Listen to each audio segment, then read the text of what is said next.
Now loading this month's Leadership Live, where we dive in deep with today's top MedTech leaders, allowing you the chance to learn from the best. Leadership Live starts now.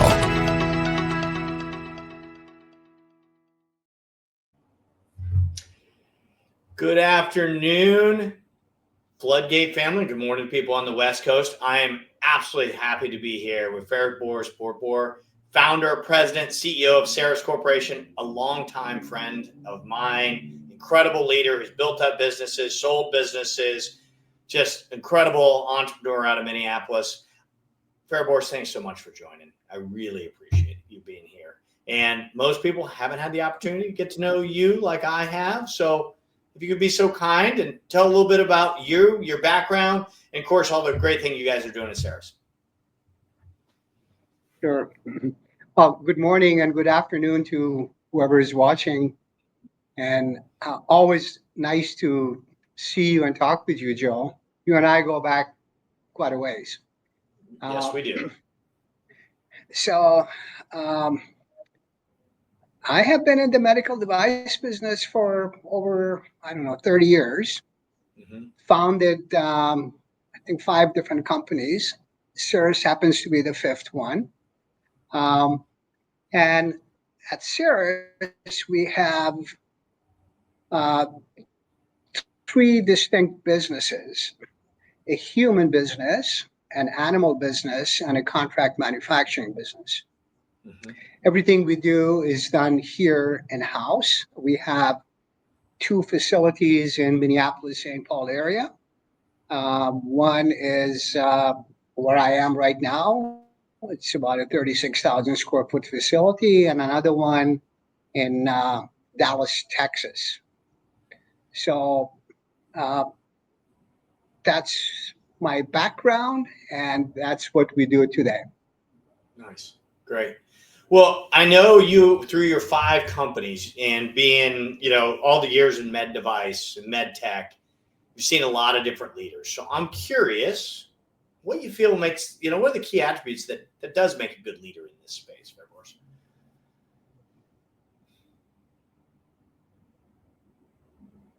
Joe, I'm sorry, but you broke up a little bit, so I didn't quite hear you. Yeah, what are the key attributes that make a good leader in this med device space? Oh, absolutely. So, my father was my mentor, and he was a great businessman. I come from a line of good business people. And from the time I was very young, the first thing he taught me is always be a good servant. All leaders, without exception, are good servants. They're accessible to people. They're accessible to the people they work with. They're accessible to their peers. So that's one of the biggest qualities, in my opinion, of being a good leader. Second good quality, I think, is surrounding yourself with other good leaders. Usually a leader takes most of the credit for what happens within an organization, but it really is because of all the other good leaders that he or she surrounds themselves with. So that's another very, very, very important attribute. One thing that I've had forever, and I would suggest this for other people, is to have what we call a mastermind group. Mastermind group is a group of people that are not associated with your business. You can call them mentors. You can call them people that don't have a financial stake in what you do, but they're willing to help you work through all sorts of issues, and they're a sounding board for you. So having a mastermind group is critical. I've had a mastermind group going on literally almost my entire life. And the members have changed over the years, but the people that I work with today, Three of them I've been with for over 30 years. So having a mastermind group is really, really good. You can bounce good ideas, ideas off of them, good or bad. Yeah. Always be a risk taker. It's another big attribute. Having no fear. A lot of people are, especially as an entrepreneur. I'm sorry? I said, especially as an entrepreneur. Yes. Especially as an entrepreneur. Yeah. A lot of people, fear paralyzes them. And when you have fear, you can't really make good decisions. So those are some of the more important qualities of a leader. No, I love that. I mean, I love you started with the fact as being a servant. And I like the fact your father taught you that. He was probably, was teaching that before it was even a type of, defined as a type of leadership, right? He knew that was the right way to do it. Exactly. And that's, go ahead. Exactly. And he lived it. He showed me by example. Yeah, and getting great leaders, because you want to have people that are empowered to do things around you, so you're not the self-limiting factor of the organization. Not being scared, and then having a group of people you trust. I mean that will look at your business objectively, that aren't deep into it, that can see the fundamentals, because sometimes it's hard to see the forest from the trees. So, and some business truths are universal, and they can be that sounding board for you. I think that's some really good sound, four things to do to create that great quality leadership. Now, in all your years in 5 different companies, I'm sure you've never done something the wrong way. So, ever. I'm kidding. So what's a lesson or a couple lessons you learned the hard way that you could share for this group here? Sure. I will say this. I have failed more often than I have succeeded. That's just a fact. So I would say the lessons I've learned, not all shiny objects are gold. Just because you see something that looks shiny and looks beautiful, whether it's a business or whatever, doesn't necessarily mean it's gold. So always be careful. Another lesson I've learned is, especially in business, if your horse is dead, dismount. If you're doing something that is not working, get off of that horse and move on. A lot of people just try to ride a dead horse, and it just doesn't work. No. And it usually leads to failure. Mm-hmm. Don't be distracted by minor things that come up within day-to-day business, and wrap yourself up around, I would call them unimportant stuff. Mm. Which again, I have done. I'm speaking from Lessons. Personal experience. Try to paint a bigger picture for people.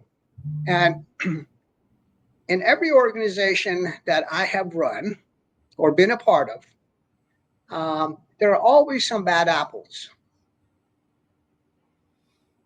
You can't help that. Get rid of the bad apples as soon as possible. Otherwise, they will spoil lessons I've learned over the years. As I get older and get more experience, I try not to repeat them, although it's very difficult not to repeat them. Yeah, no, I love that. I think the shiny object, we all, say, get enticed by the shiny object, but validate it's really gold. Not all of them are gold, and take the time and go slow and be cautious. That sunk cost fallacy that you put as such a more eloquent way is don't ride a dead horse. Like you've invested a lot of time and this is what you've done and it's not working. you want to keep pushing because you've spent so much time doing it, but getting off and doing something else, I think is absolutely great. Making sure the bad apples, are, because they can really absolutely destroy cultures. And so people's, crucial in all we do, right? And having a couple can really have a negative influence on attitude and direction and can spoil the bunch, as you put. So I think there's some really awesome examples, of what to do. Now, we talked about bad apples, but you're going to have really good people, right? The people you talked about that are great leaders. How do you develop them? Right. Excellent question. I would say, as a leader, you have to be their servant and really teach them how to be servants. I keep bringing up service and being a servant because I think that's one of the most valuable things that you could practice as a leader, but it's almost your obligation to teach that to the people that want to be high performers. Now, every organization, without exception, whether it's a company or whatever organization, the people within these organizations follow the bell curve. If you're familiar with the bell curve, the vast majority of people fall within the middle, roughly 66, 67%. These are people that'll come to work, do the work, and they're good people. But there's always a group of people on one end, we'll call them not high performers. I could use a better word for it, but I will call them not high performers. But there's also a group of people on the other side that are super high performers with capacity and capability to really change any organization. Those are the people that you want to key in on. Those are the leaders that will build your organization to as big as you want it. So concentrate on those people. Allow them to take risks. A lot of organizations are very risk averse. If you want somebody to really develop into a high performance individual, give them the freedom to take risks and don't make them fearful of taking risks. Actually encourage it. Risk taking is okay. Sometimes you fail, many times you win. So having that ability and allowing people to take risks is absolutely critical. And the last thing I would say is don't micromanage people.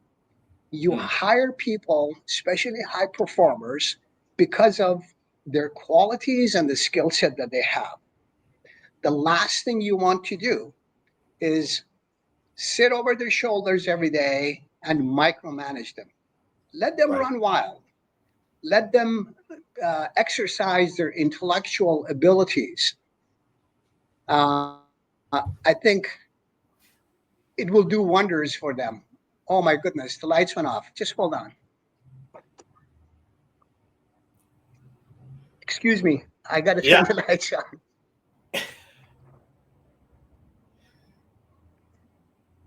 The lights are set on a timer, and so if you don't move, the lights go off. Besides, you didn't pay electric bill last month, so. You got to learn to talk more like an Italian with your hands and stuff, so that way you can, make sure you keeps the lights on for you, right?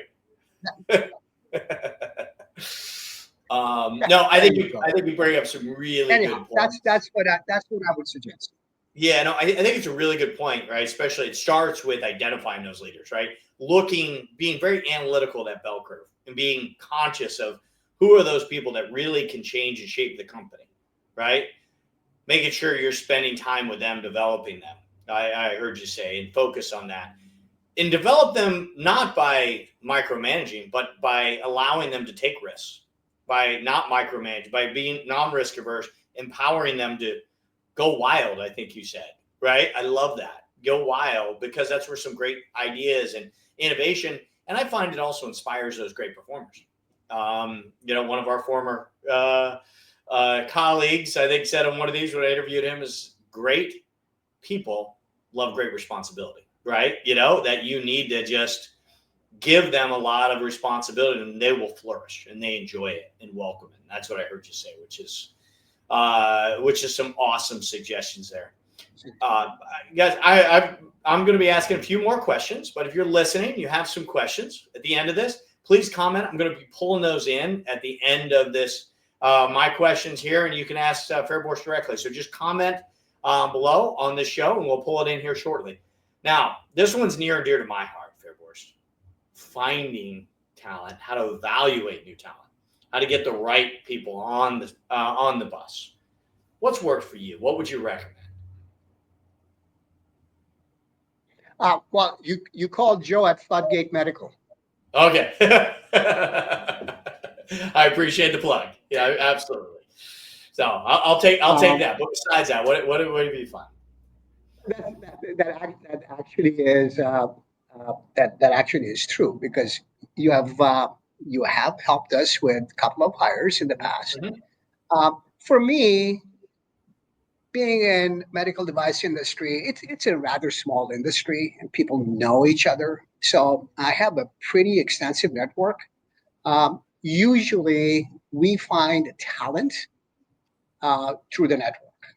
Mm-hmm. But for some specialized positions, you have to go to good recruiting firms. And that's why I said talk with Joe and FloodGate Medical. I think that's important.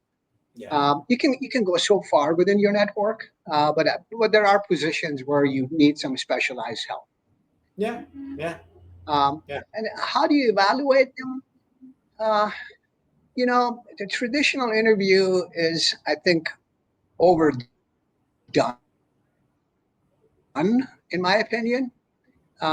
You bring somebody in and you bring 10 people and sit down and overwhelm the person is not the only way to do it. What I like to do when it comes to evaluation is really talk with the references first. I always get references. Let me talk with people that they have worked with. Let me check out their value system. Let me check out their accomplishments so I can formulate some good questions and get a good feel for the person before I even talk to them. So that is my personal evaluation preference, although in every case, you have to bring the person in and you have to interview them and you have to allow the rest of the team to do the same. Mm-hmm. So that's how we go about it. Yeah, no, I think that makes sense. I think, you're only going to get so much in an hour, 45 minutes, but finding true stories, the background, the references. And I think on the references, what I always say, it's not what's said, but what's not said. It's the pauses. It's the hesitations. It's the, exactly, that you're listening for in those, because people aren't going to, typically tell you all the bad stuff, but if they pause or they aren't exuberant, you have your story. So exactly. I agree. Exactly. Yeah. Now I'm curious, once you have that great talent and, they, mentioned having great leaders, early on, or surrounding yourself. And a lot of people listen to this call want to be a leader. They want to have a team. So what would you recommend for those individuals to do to be recognized, to be tapped for their first leadership? What should they do?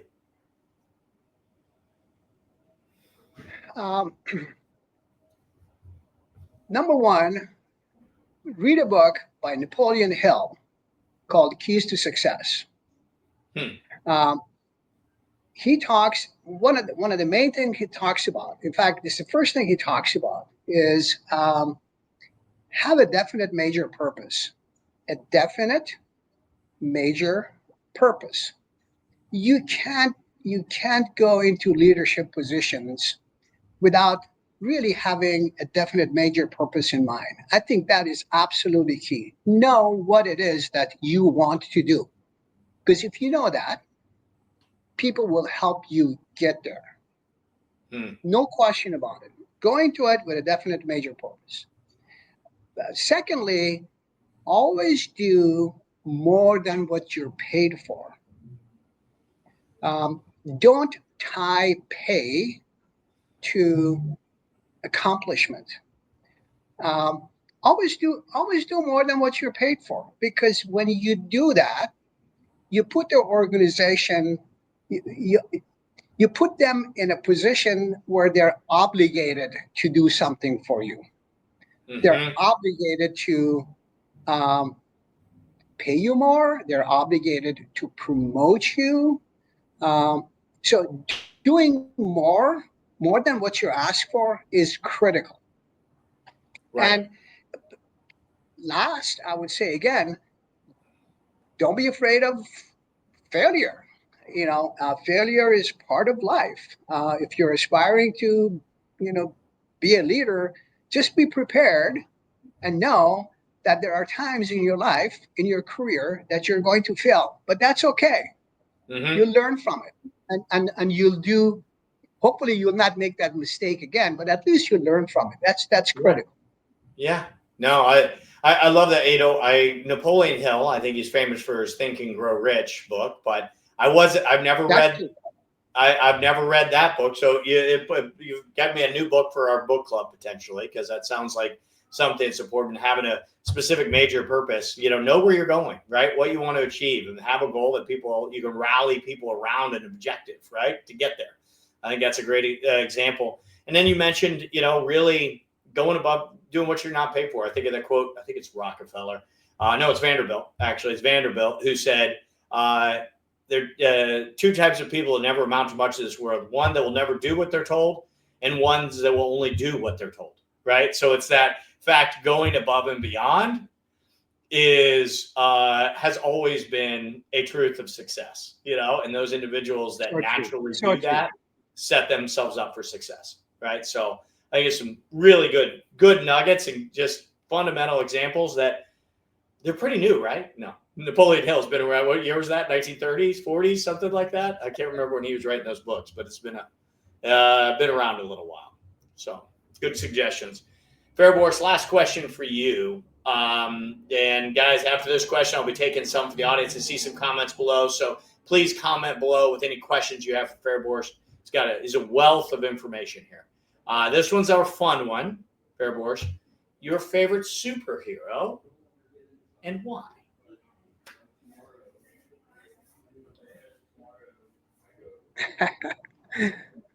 Okay.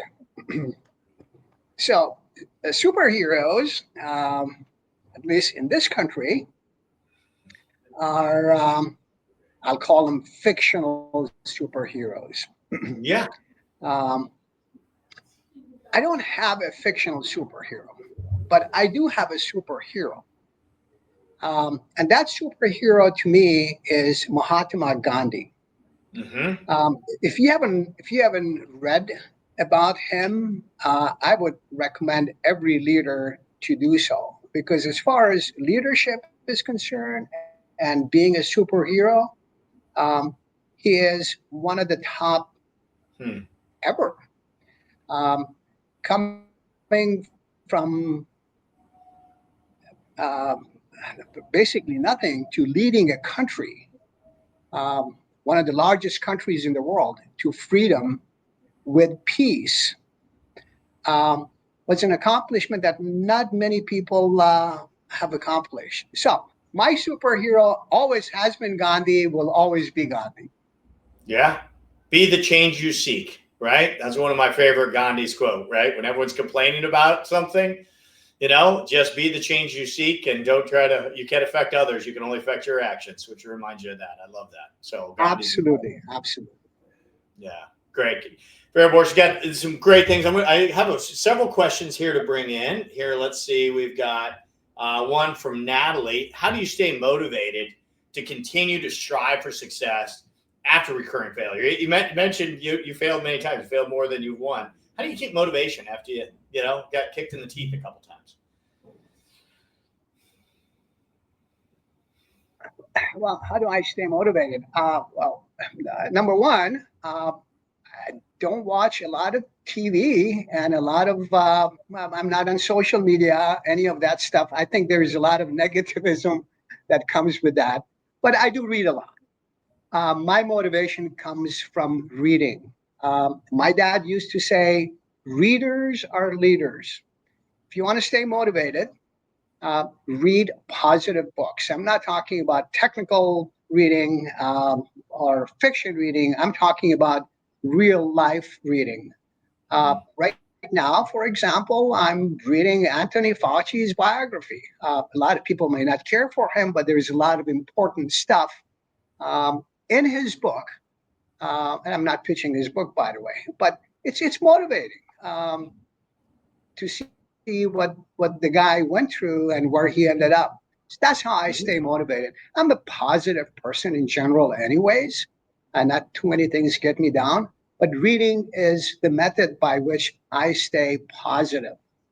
Yeah, no, I think there's a lot of wisdom in the books like Napoleon Hill you talked about. I love reading history books because, I mean, if you ever read the story of like the Endurance, for instance, and you want to complain and you're stuck in traffic, at least you're not stuck on the ice floes in Antarctic for 4 months, right? So it just makes it relative. I will say that's true, right? So great response. I got another question here from Thomas Wilson. What are some traits you look for in a new hire? Someone that looks like not in medical device sales, so want to break in, looks like Thomas does. So what advice would you have for Thomas or someone like him? Yeah, absolutely. The traits that I look for, again, a person that is willing to do more than what they're asked, an honest person, a risk taker, somebody who can take criticism and actually do something with it, rather than go and pout and sit in a corner. What advice do I have for them? Create a mastermind group. Yeah. Expand your network. Read a lot. Talk with as many people as you can within the field that you're trying to get into. There are always positives and negatives in every field. Getting other people's opinions that are in the field is absolutely critical. Yeah, no, I think it's great. It's kind of that networking, getting in front, getting those people in the field, reading, educating yourself to be a subject matter expert, right? Ahead of meeting, going above and beyond. I think those are all fundamentals that you can apply to achieve any goal, which in this goal is just breaking into the medical device sales arena, right? So I think that's great. Last question we'll take in. We have time. This might be an answer you already gave, or it might be different, but I want to bring it in. Who is your most influential mentor? Can I say Joe? Everyone will know you're lying then. So,